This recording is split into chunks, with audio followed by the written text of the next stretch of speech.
I'm Anna Scaife. I'm a professor of radio astronomy at the University of Manchester, and I'm going to be talking to you this morning about the Square Kilometre Array project. I'd like to start by thanking the organisers. It's a real pleasure to be invited to speak at the GNU Radio Conference. I wish I could be there with you in North Carolina, but hopefully this virtual presentation should be just as good. Before we start, I would like to invite you to think back pre-pandemic to what you were doing on the 12th of March in 2019. Maybe not even on the 12th of March, maybe just in March 2019. It seems like a lifetime ago. Well, for these people, what they were doing is signing a treaty to form the world's first intergovernmental organization for radio astronomy, the Square Kilometre Array organization. And these are the founding countries of the SKA treaty. From left to right, you can see representatives from the UK, China, Portugal, Italy, South Africa, the Netherlands, and Australia. And since they signed this document in 2019, the treaty has been ratified, and the Intergovernmental Organization for Radio Astronomy came into being at the beginning of this year. However, the SKA project is larger than just the founding treaty members. In fact, there are 16 partner countries in the SKA project, and they've come together to build the largest radio telescope in the world. And the motivation for this is to answer some of the key outstanding questions in modern astrophysics. For example, when did the first stars and galaxies in our universe form? So we know how old the universe is, but we also know that when the universe first formed after the Big Bang, it was composed almost entirely of neutral hydrogen. It was very dark, very empty, and we refer to that period of cosmic history as the Dark Ages. And then at a particular point in that cosmic history, the very first stars and galaxies began to form, and they created ionization in that neutral hydrogen. And that's what you can see in this simulation on the top left, these bubbles of ionization spreading out and eventually filling the whole universe until it looks more like it does in today. Stars and galaxies in every direction.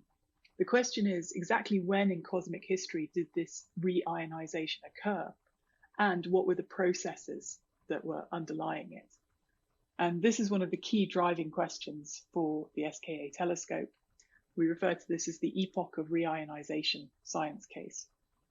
And you can do this in the radio regime using the Doppler shifted spectral line that comes from the neutral hydrogen atom. But you need a very, very sensitive telescope in order to do it. In fact, it needs to be sufficiently sensitive that it has a square kilometre of collecting area in order to achieve that sensitivity, and hence the name Square Kilometre Array. Some of the other driving science cases for the SKA include the detection and mapping of gravitational waves as they pass through our own galaxy. Some of you may be familiar with the results from the LIGO experiment, which made the first direct detection of gravitational waves relatively recently. The SKA works in a similar way to the LIGO experiment, but instead of using physical baselines on the ground to detect the interference patterns from those gravitational waves, it actually uses networks of highly precise clocks, astrophysical clocks known as pulsars, which are rapidly rotating neutron stars. And by measuring the timing of those repeating, pulsing neutron stars, which are very, very precise, it can track the passage of gravitational waves through our galaxy, which opens up an entirely different regime of gravitational wave frequency from, for example, the LIGO experiment. Another science case that drives the SKA is understanding where magnetic fields come from.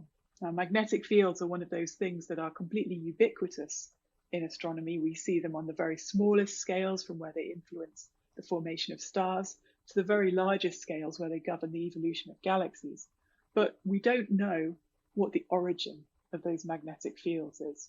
And so highly sensitive polarization measurements with the SKA will allow us to constrain that.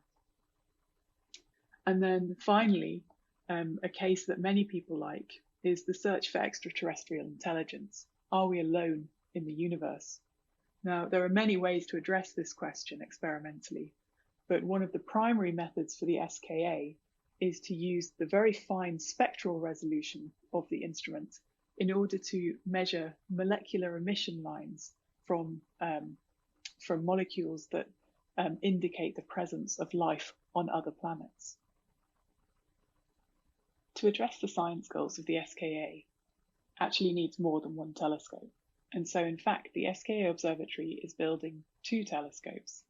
The first of these is a centimetre wave array, which you can see on the left-hand side here. And the second is a metre wave array on the right-hand side. And these 2 telescopes operate independently and address different science cases for the SKA. And in fact, because of the different technologies involved, and because of the different parameters of the science cases that they're designed for, they're also not in the same place. So we refer to the SKA as 1 observatory, 2 telescopes, and 3 locations.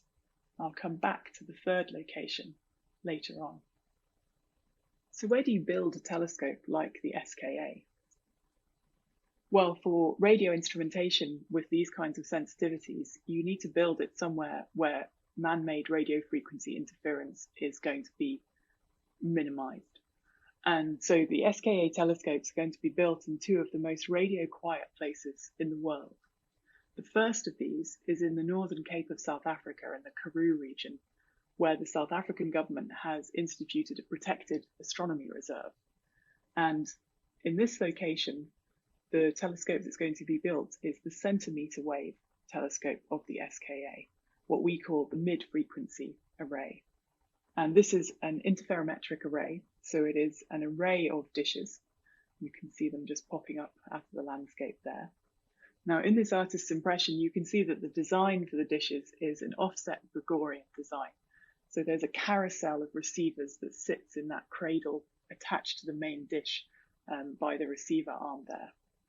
And in total, there are going to be 197 of these dishes spread across South Africa and up into neighbouring Namibia and Botswana.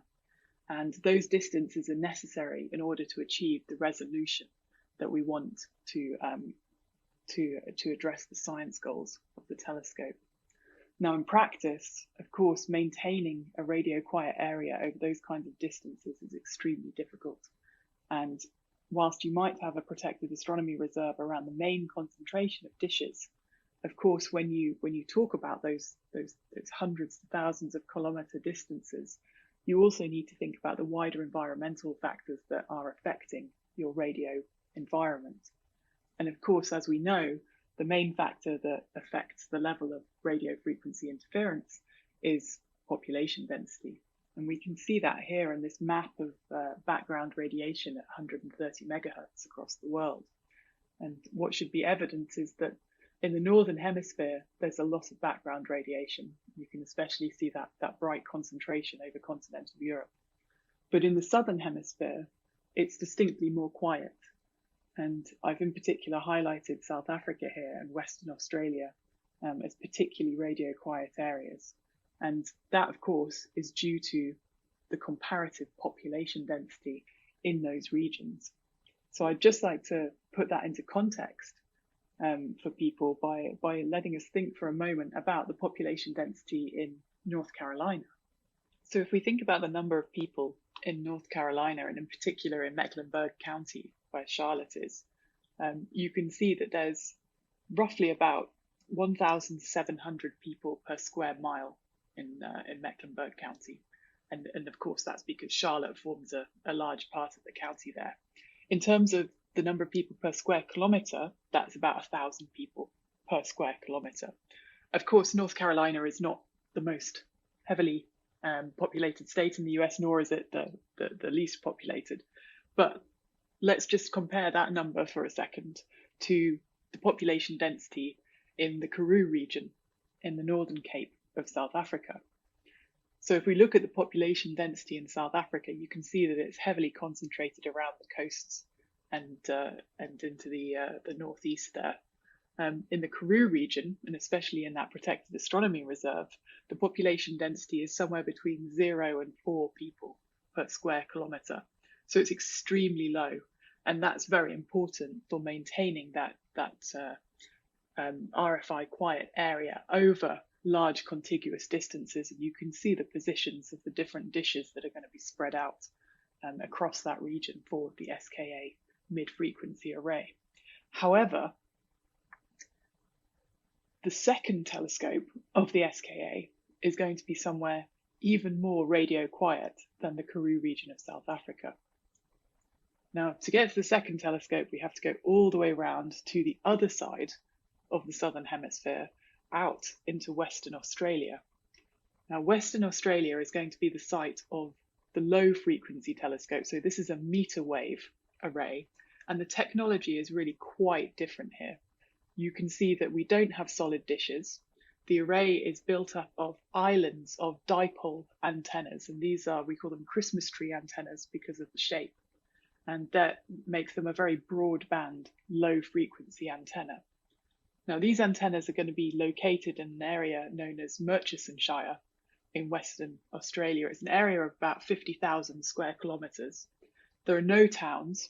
It's mainly used for sheep farming, and it has a population of 110 people, which gives it a population density of 0.002 people per square kilometre. So extremely low. 50,000 square kilometres is an area roughly the same size as the Netherlands in Europe, or the state of West Virginia in the US. West Virginia, of course, being famously home to the Green Bank telescope, the largest fully steerable single dish telescope in the world. However, the average population density in West Virginia is 29 people per square kilometre, which actually makes it one of the lowest population densities in the US, but still significantly higher than Murchisonshire with 0.002 people per square kilometre. Being located in an area of such low population density and hence very radio quiet environment is vitally important for the low frequency telescope of the Scaife.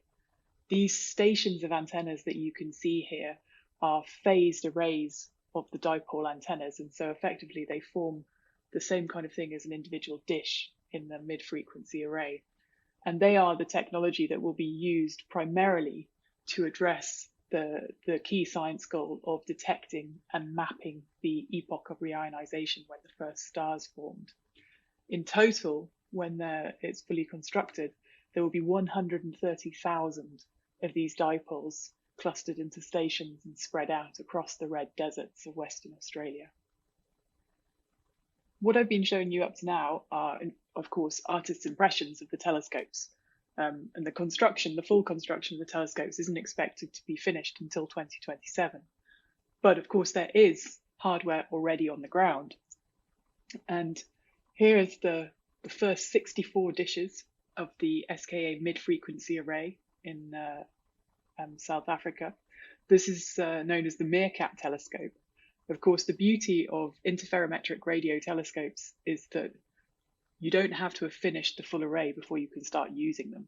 As soon as you have 3 dishes on the ground, you've got a calibratable array, and every time you add a new dish, you just expand your array. And you can do that progressively until you have your full 197. Now, the MeerKAT telescope is the precursor to the full mid-frequency array of the Scaife, and it's already producing science. And the science that it's producing includes some of the most beautiful radio images of the universe that we've seen to date. This was one of the earliest images produced by the MeerKAT telescope. This is the center of our own galaxy. One of the advantages of building a telescope in the southern hemisphere is that the center of our own galactic plane, the Milky Way, is visible from the southern hemisphere. You can see it from the northern hemisphere, but you really have to, you're really tilting over the horizon. But from the southern hemisphere, it's just perfect. And this image shows so much detail of the different star formation and the stellar evolution processes that are going on in our own galaxy. It's really quite remarkable. So some of the things you might notice here are the envelopes on the left-hand side around those star-forming regions, and also these beautiful trails of radio emission, those like spikes or just slithers of radio emission coming off our galaxy. And again, that's thought to be due to star formation, and it hasn't really been visible in any previous images of the galactic center. But the MeerKAT telescope has made that possible. And of course, our own galaxy isn't the only thing we can see. One of the other really beautiful things that's come out of the MeerKAT telescope already is a very detailed look at the dynamics of what we call active galactic nuclei. So these are galaxies that are quite different from our own. They are not star-forming galaxies like the one that we live in. These are basically a supermassive black hole, which is what you can see as a sort of a point in the middle of this structure. A supermassive black hole powering enormous jets of ultra-relativistic particles, so electrons, positrons, protons, and shooting those jets out into the surrounding intergalactic medium where they're interacting with their local environment. And that's what you can see in those beautiful dynamics of the jets there. What's remarkable about this image are those very narrow bands of emission that jump, sort of form a bridge from one jet to the other. And those haven't been seen before in radio galaxies. And so this was really quite a remarkable picture, showing a level of detail that we haven't previously been able to achieve because we haven't had the sensitivity, we haven't had the resolution. Another very beautiful thing that we see is, again, with these active galactic nuclei, these supermassive black holes, you can see that the jets in this case are not symmetric. They don't sort of come out one on either side of that central supermassive black hole, but they have this kind of X shape. And this has been seen before, but not in so much detail. And when you don't have the detail, you really can't constrain the underlying physics of what's happening. And so the MeerKAT's data are suggesting that the X shape that we see there is old radio emission. So this is populations of ultra-relativistic electrons that are losing their energy because they're much older than the newly accelerated electrons. And those newly accelerated electrons are very close to the central supermassive black hole. Now, the other reason that I wanted to highlight the South African array in particular is because the very first demonstrator instrument for the telescope, of course, we take a number of staged development milestones when putting together telescopes on this scale. One of the very first stages of development for the South African arrays was something called the Phased Experimental Demonstrator, or PED. And for the PED, the first light traces were actually enabled by GNU radio using a software radio board. And thanks very much to my colleague Ludwig. These are two of those traces. These aren't the interferometric traces. These are from single antennas, and this is just a trace looking at the sun. But I thought it would be interesting to include where GNU radio has contributed to the development of the SKA. So before I talk about the computing behind the telescope, because if nothing else, the SKA is a software-enabled radio telescope, I wanted to talk a little bit about how interferometers work, just for those people in the audience who aren't so familiar with radio telescopes particularly. And in particular, I want to talk about radio interferometers because that's what we build with the SKA. We build these arrays of radio antennas. So at the bottom here, you can see a picture of a telescope that might be familiar to a few people. This is the Very Large Array in New Mexico. And this is a very famous, very well-established radio interferometer. And when we use a telescope like this, it's not the signals from the individual dishes that we are taking, but it's the combination of signals from every pair of dishes in the array. And what we do is we correlate the signals from each each pair of dishes. We refer to a pair of dishes as a baseline. And the correlation products, which we refer to as visibilities, basically give us a measurement of the amount of power on a particular angular scale on the sky, which is the same as a spatial Fourier frequency. Now, the dishes that are close together give us the larger angular scales, so the large scale emission on the sky, and the dishes that are further apart give us the larger Fourier frequencies, which correspond to the smaller angular scales on the sky. So as you increase the number of dishes in your array and you put them further and further apart, what you're doing is you're increasing the resolution of your instrument. What this means is that for radio interferometers, what we are measuring is not a direct image of the sky. So for neither the mid-frequency or the low-frequency arrays, we don't get an image as a direct output from the telescopes in the same way that you might do from an optical or an infrared telescope. So there's a significant amount of computer processing that needs to be done in order to convert the signals into a format that is usable for individual astronomers in order to address their science goals. And of course, that requires the signals to be digitized at a very early stage in the signal processing. And that's done at the antennas for the SKA. So this level of digitization, and given the number of antennas on the ground and the size of the arrays, which determines the time sampling of those signals, means that not only will the SKA be the world's largest radio observatory, but it's also one of the world's biggest big data machines. So I'd like to take a moment now and talk about the processing that sits behind a telescope like this, because the SKA really is a software telescope. I'm going to talk you through the different stages of signal processing within the signal chain from the telescopes. Digitization is performed very early on within that signal chain. And so the signals that come out of the telescopes are transmitted over optical fiber. And at this point, we have data rates coming out of each telescope of about 10 terabits per second.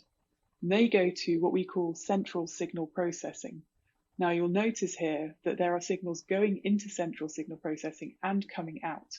And of course, that signal coming out is our clock signal, which we use to synchronize the data from each of the individual dishes or from the stations of antennas on the ground.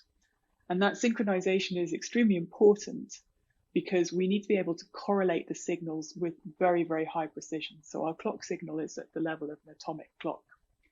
And we synchronize our signals in order to perfectly compensate for the physical distances between the antennas. Now, that's really for doing the image processing, but we also do a time domain signal processing for astronomical signals that have a time dependence that happens on very, very rapid timescales, so micro to millisecond timescales. And so for those data, we do an ordering and a compression or averaging in the data in order to try and reduce the signal volumes or the data volumes at this point. The image domain data, once they're synchronized, have to be correlated. And the correlation actually does the opposite. It increases the volume of data. And we end up with an output that's actually proportional to the square of the number of dishes in our array rather than linearly proportioned. So the data rate here is really very high. But the objective is that we then send it to what we call science data processing.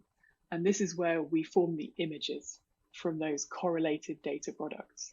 And that image formation is a Fourier inversion. It also includes a deconvolution process. And we produce an image product that's not just an image, but is actually a cube, because this is multispectral data.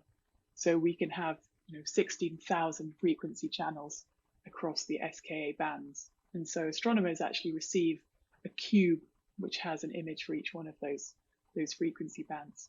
And of course, those data products then need to be shipped around the world to the teams of scientists working on the different science objectives of the SKA. And that in itself is quite a challenge. These individual data products are somewhere between 1/4 and 1/2 a petabyte each in size. So the individual telescopes are producing about 300 petabytes of data each per year in the compressed data products. We can also think about those signal chains in terms of their geographic location. The original idea for the SKA was to place the central signal processing very close to the antennas itself. In fact, it's now been moved into the same locations as the science data processing, which for the mid-frequency array is Cape Town, and for the low-frequency array is Perth. The processing that's required in the science data processor is extreme, so approaching 1/2 an exaflop of computing for this volume of data. And again, we're talking about hundreds of petabytes a year of data coming out of these instruments, which then we have to ship around the world, of course, to all of the different partner countries and to the scientists in those countries. So in fact, there are dedicated submarine cable links actually costed in to the project itself in order to do that. I'd just like to take a moment to put into context how large the data volume coming out of the SKA is. So from each telescope, we expect to be storing about 300 petabytes of compressed data products per year, so 600 petabytes in total. Scientifically, that's very large. So the largest radio telescope archive in the world at the moment comes from the LOFAR telescope, which is a low frequency array that spreads across a lot of Europe.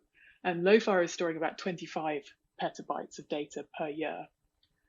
For particle physics, the 5 big experiments at the LHC at CERN produce about 73 petabytes per year. So again, the SKA is significantly larger than these, but it's also a lot larger than most commercial data volumes. So the numbers that I'm showing here are from 2017. I apologize, they're slightly out of date, but uploads to Facebook are about 180 petabytes per year, and searches on Google are also just coming in around 100 petabytes per year. More recent numbers from Facebook show that Facebook produces about 4 petabytes of data per day, but it compresses that down to fit into the Facebook archive, which is called the Hive, which has a fixed size of 300 petabytes for Facebook. If you put that into context with the SKA, if we take the data rate out of the telescopes, that will produce about 250 petabytes of data per day. And we compress that down to produce 600 petabytes per year of a growing archive. So hopefully this can show you that the SKA is really big data in terms of both scientific and commercial data volumes. And so the technologies that we're having to develop to support the telescope are really at the forefront of what's being done in this kind of area. Now, the other question that people often ask is, how big is a petabyte? Because this is perhaps a volume of data that not everyone is familiar with dealing with. So how big is a petabyte? And the simple answer is that a petabyte is about the same size as 3.5 years of your life. So it's been estimated that if you recorded every second of your life for 24 hours a day, 7 days a week, in high definition for 3.4 years, then the video you produced would be about 1 petabyte. So a petabyte is about 3.5 years of your life. Other ways of looking at it is that your entire human brain can store about 2.5 petabytes of memories.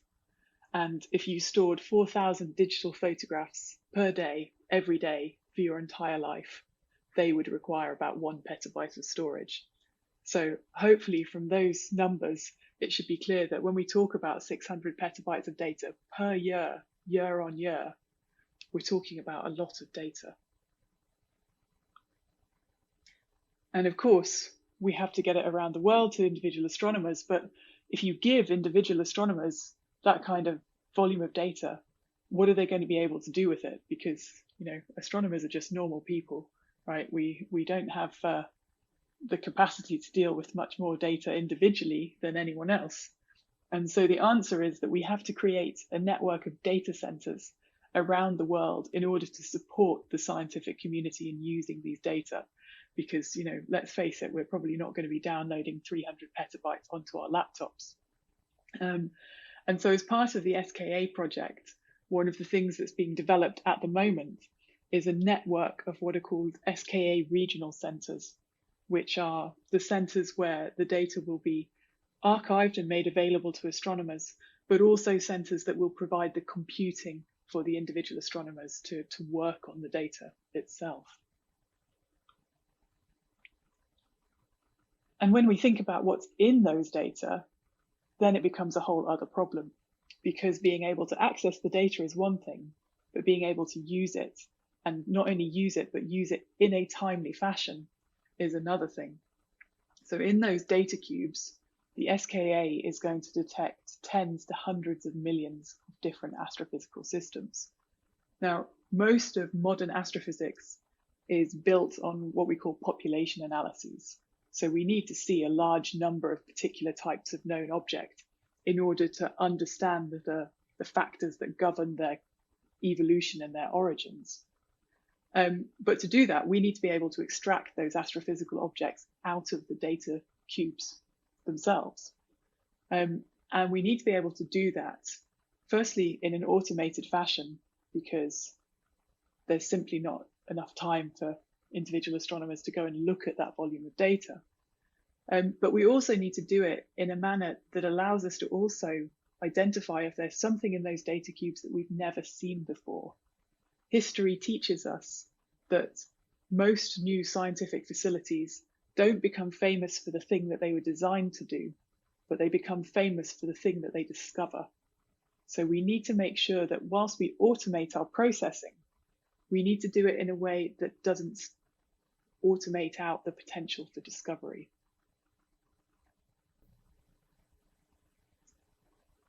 To end this talk, I would like to bring you back to the UK, where I am, to my home, and to the Jodrell Bank Observatory. And the Jodrell Bank Observatory is perhaps most famous for being home to the Lovell telescope, which you can see here, 76-meter radio telescope, originally built in 1957 when it was the largest radio telescope in the world. Of course, it's been overtaken these days.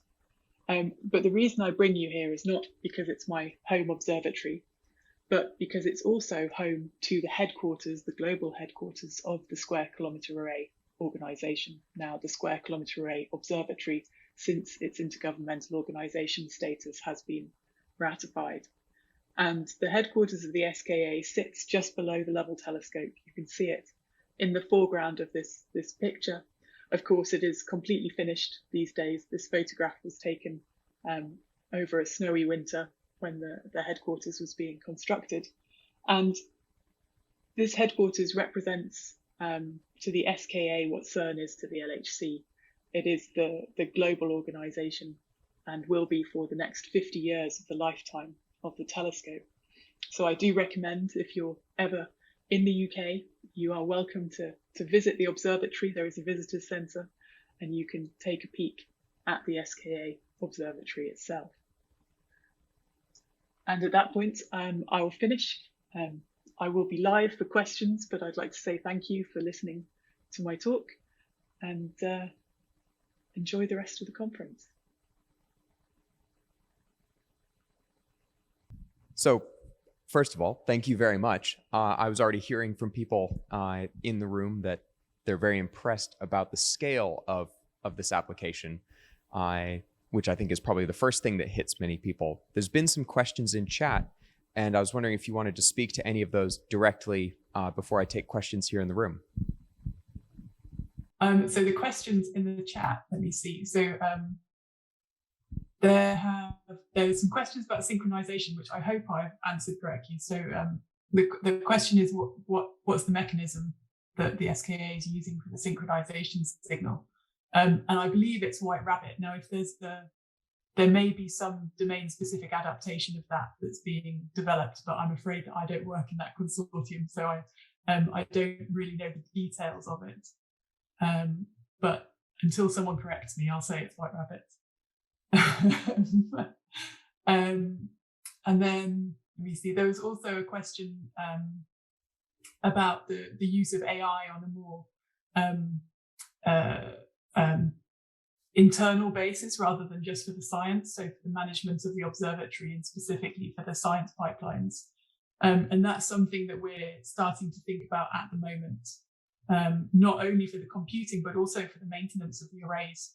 But obviously it's something that we need to collect data on in order to be able to actually do that kind of AI. So that's the stage we're at the moment with that. Yep. Great, thank you. Are there any questions from here in the room?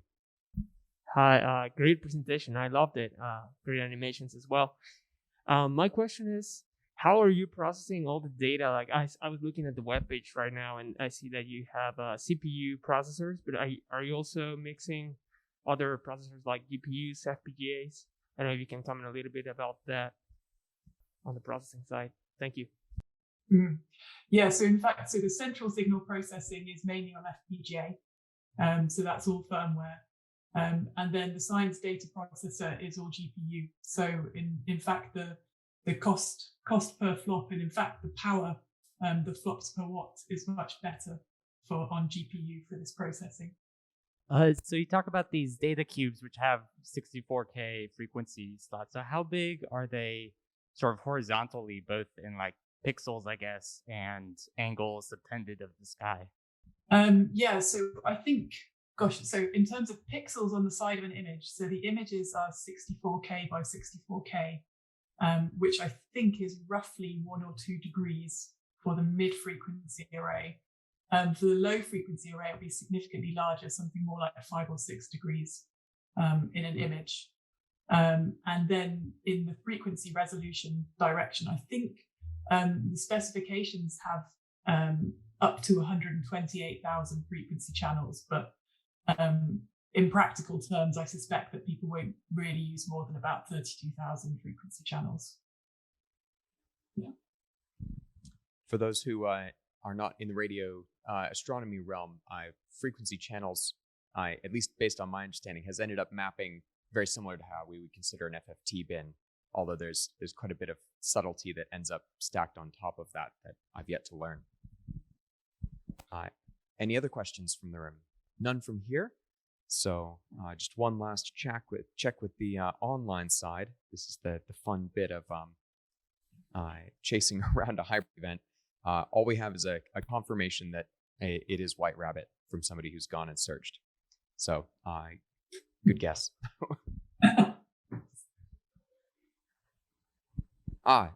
There's also a question of where did the animations come from? Oh, so in fact, I think all of the animations that I've used are in the media and press pack on the SKA Telescope website. So skatelescope.org. So, yeah.